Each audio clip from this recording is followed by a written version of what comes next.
Hello everyone, welcome back to Sawdust and Circuits.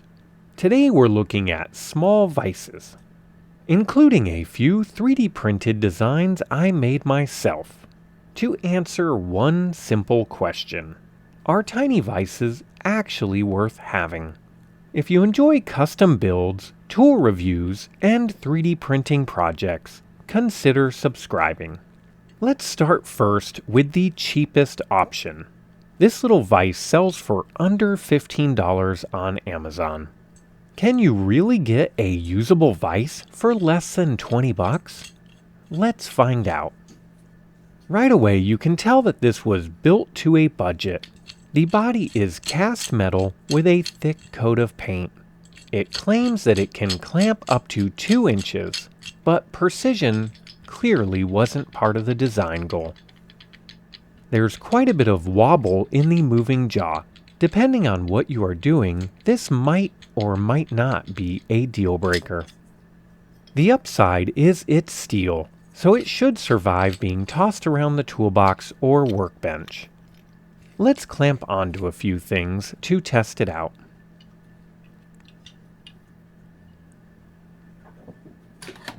As you can see, these screws are loose right out of the box. Let's try to tighten them up a bit.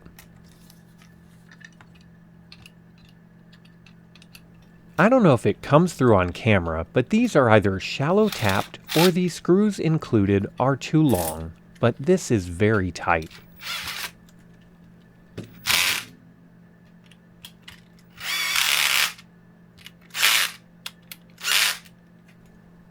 First, let's try this round tube. Now this clamps okay, but it is loose enough to wiggle out.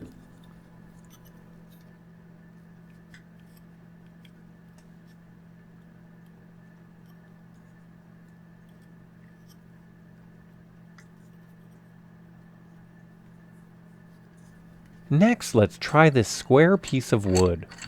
First, we'll try it on a 45-degree clamp. This works okay. Let's try it on the flat surface.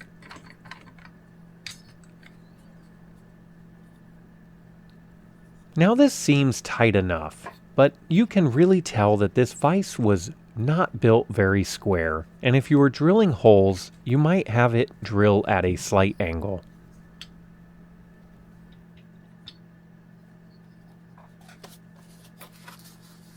Now let's look at the next step up. This is an aluminum vise that costs around $24. The packaging is nicer, and the machining is much cleaner. Everything just feels much more refined. It's amazing what a $10 difference can buy. Honestly, if these were food, the jump between these two would be like going from a fast food place to a steakhouse and somehow only paying $10 more. Now, being aluminum, it's not going to be the strongest vise ever, but let's see how it performs.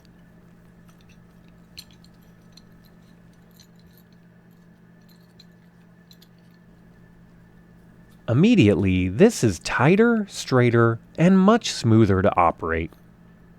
The mounting flange could be a little bit more functional, but overall, this is a surprisingly nice little vise.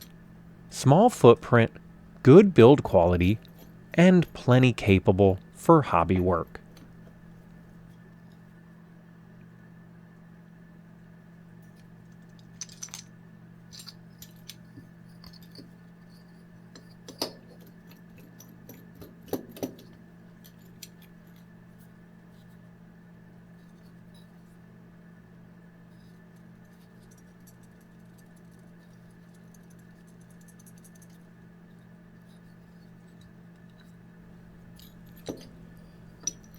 Now for the fun ones. This one I designed a few months back, and it has a few cool features. Like you can customize the clamp faces to make them do different jobs. And the functionality of this one is entirely reliant on a 1/4-20 knob. And it's not the biggest vise, but it's useful for small projects, and it's far more durable than you might think.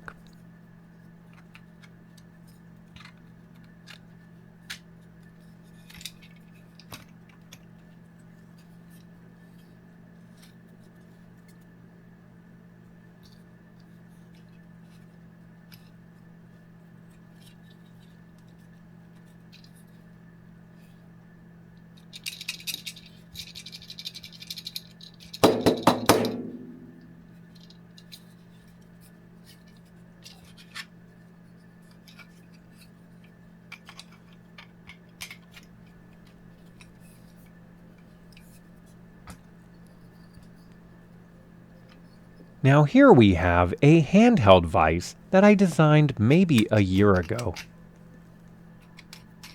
I actually use this one quite often for small painting projects, and I really like it. I don't know if you can tell, but it is based on a ball vise.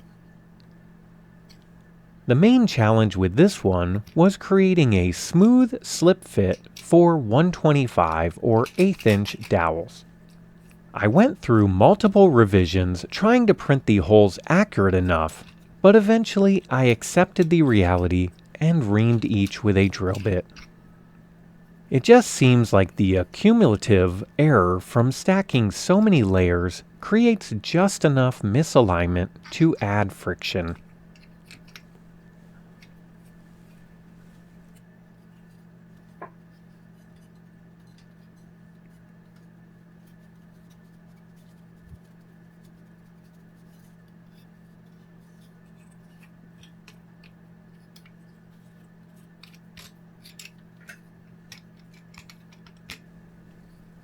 Finally, let's look at this vintage style clamp-on vise. I found this one at a local thrift store. Sometimes the thrift store gods smile upon you. These are meant to just clamp on the edge of a table or workbench, and they have surprisingly good functionality, since they use guided dowels which keeps everything aligned nicely during clamping. Now the trade-off with this one is capacity. I would say this could not hold anything more than about 1 inch. Still, for electronics or model making, they're incredibly handy. So what's the verdict? The ultra-cheap Amazon vise is hard for me to recommend. The aluminum model is a huge improvement for only a little more money. My 3D printing designs are still some of my favorites. For the right mix and portability, the vintage clamp-on vise might be the most charming. Let me know in the comments which one was your favorite. Thanks for watching, and I'll see you next time.